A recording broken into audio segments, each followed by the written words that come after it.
देखिए बड़ी खबर के साथ, जंग के बीच पश्चिमी मीडिया ने बहुत बड़ा दावा कर दिया है। हमास ने 5 दिनों के युद्ध विराम की शर्तों पर 70 बंधकों को रिहा करने की पेशकश की है। न्यूज एजेंसी रॉयटर्स ने यह हमास के कमांडर के हवाले से बहुत बड़ा दावा किया है कि अगर इजरायल की तरफ से 5 दिनों तक कोई हमला नहीं किया जाता तो वो 70 बंधकों को रिहा कर सकता है। ये जो युद्ध इस वक्त चल रहा है, उस युद्ध के बीच में सबसे बड़ी खबर है। न्यूज एजेंसी रॉयटर्स के मुताबिक ये बहुत बड़ा दावा किया जा रहा है, लेकिन इसमें भी शर्तें रखी गई हैं और शर्त यह है कि अगर इजरायल की तरफ से 5 दिनों तक कोई हमला नहीं किया जाता तो फिर 70 बंधकों को रिहा किया जा सकता है। इन सबके बीच में इजरायल ने अब इस बात को भी मान लिया है कि उसे युद्ध में दूसरा मोर्चा खोलना पड़ सकता है। लेबनान की तरफ से अचानक हमले इतने ज्यादा तेज हो चुके हैं कि अब हिजबुल्लाह को रोकना उसके लिए बहुत जरूरी हो गया है। गाजा में हमास इजरायल के 44 सैनिकों को खत्म कर चुका है, वहीं अब हिजबुल्लाह भी चुन चुनकर इजरायल के सैनिकों को टारगेट कर रहा है।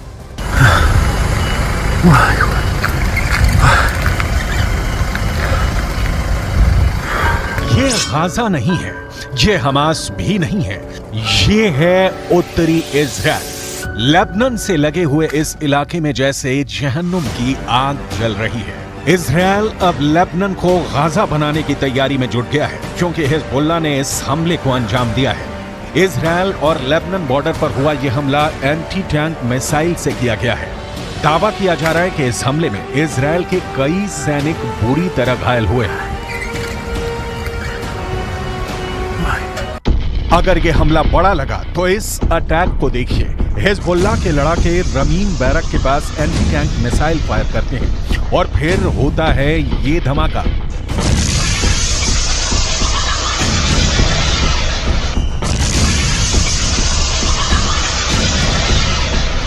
इस वक्त लेबनान और इजराइल के बॉर्डर पर ऐसा युद्ध चल रहा है कि गाजा में हो रहे हमले छोटे लगेंगे। हिजबुल्लाह ने अपनी सबसे खतरनाक स्नाइपर फोर्स उतार दी है। हिजबुल्लाह ने अपने एंटी टैंक दस्तों को इजराइल की पोस्ट पर लगातार हमलों का ऑर्डर जारी किया है।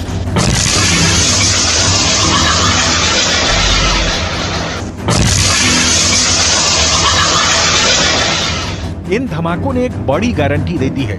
इन हमलों ने साफ कर दिया है कि अब इजराइल लेबनान को माफ नहीं करेगा। इजराइल के रक्षा मंत्री की बड़ी धमकी देखिए। מה שאנחנו עושים בעזה אנחנו יודעים לעשות בביירות.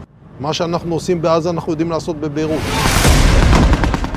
इजराइल की वार्निंग बहुत साफ है। उसने जो हाल फिलिस्तीन के गाजा का किया है, यही हाल वो लेबनान की राजधानी बेरूत का कर सकता है। यानी इजराइल ने अब जो पहले गाजा का हाल किया है, वही वो बेरूत को दूसरा गाजा बनाकर करेगा। सवाल है कि इस युद्ध में कितने गाजा बनेंगे। हिजबुल्लाह का एक और हमला देखिए। हिजबुल्लाह ने इस वक्त इजराइल की नाक में दम कर दिया है। इजराइल को दूसरा मोर्चा खोलने के लिए मजबूर कर दिया है। हिजबुल्लाह इस वक्त इजराइल के लिए सबसे बड़ी टेंशन बन चुका है, क्योंकि हिजबुल्लाह ने साफ कर दिया है कि वो हमास के लिए अब कुछ भी करेगा और वो इजराइल पर हमले जारी रखेगा।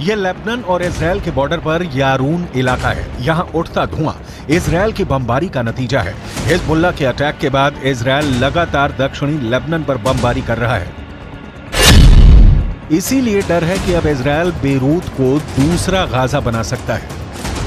हिजबुल्लाह के महासचिव हसन नसरल्लाह ने अपने भाषण में ऐसी बातें कही हैं कि इससे साफ है कि इजराइल और फिलिस्तीन के बीच चल रही जंग लंबी चलेगी। खतरा है कि इसमें 10 गुना ज्यादा मौतें होंगी। टारगेट पर अब ऐसे ऐसे ठिकाने होंगे जिसके बारे में सुनकर कोई भी चौंक जाएगा। ये बात पहले से साफ है कि हिजबुल्लाह के पीछे ईरान है। ईरान से जैसे ही ऑर्डर मिलता है, हिजबुल्लाह इजराइल को टारगेट करता है। ये ईरान का ऐसा प्लान है जिसमें हिजबुल्लाह के हमलों के बाद इजराइल बुरी तरह उलझ कर रह गया है। ईरान ने अब ये साफ कर दिया है कि जो भी इस्लामिक देश अब इजराइल के खिलाफ नहीं, वो गाजा की तबाही में बराबर का साझेदार है।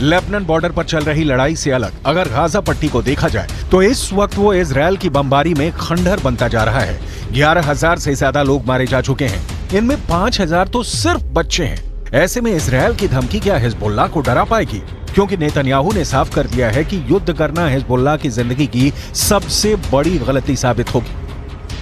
תקפנו מטרות רבות של חיזבאללה, חיסלנו מחבלים רבים. ואני שב ואומר, אם חיזבאללה יבחר להיכנס למלחמה, הוא יעשה את טעות חייו. देखा जाए तो हिजबुल्लाह वो संगठन है जिसे ईरान से पूरी मदद मिलती है और ईरान हिजबुल्लाह को इजरायल के खिलाफ एक बड़े हथियार के तौर पर इस्तेमाल भी करता आया है। लेकिन इजरायल ने अगर हिजबुल्लाह का हाल हमास जैसा करने का फैसला किया तो लेबनान में वर्ष 2006 वाले युद्ध की तबाही दोहराई जा सकती है। 2006 में हिजबुल्लाह और ईरान के बीच 34 दिन तक युद्ध चला था। तब इजरायल के 121 सैनिकों को मिलाकर 160 लोग मारे गए थे, जबकि हिजबुल्लाह के 250 लड़ाकों समेत लेबनान के 1200 लोगों की मौत हुई थी। हम अपनी वीडियो लाइब्रेरी से 17 वर्ष पहले लड़े गए इस युद्ध की तस्वीरें निकाल कर लाए हैं ताकि इस बात का अंदाजा लगाया जा सके कि इजरायल फिर से लेबनान का वही हाल कर सकता है जो इस बार वो गाजा का कर रहा है। इसलिए हिजबुल्लाह को नेतन्याहू की धमकी को बहुत गंभीरता से लेना होगा, क्योंकि इजरायल अब बेरूत को दूसरा गाजा बना देगा। ये वो साफ साफ कह रहा है।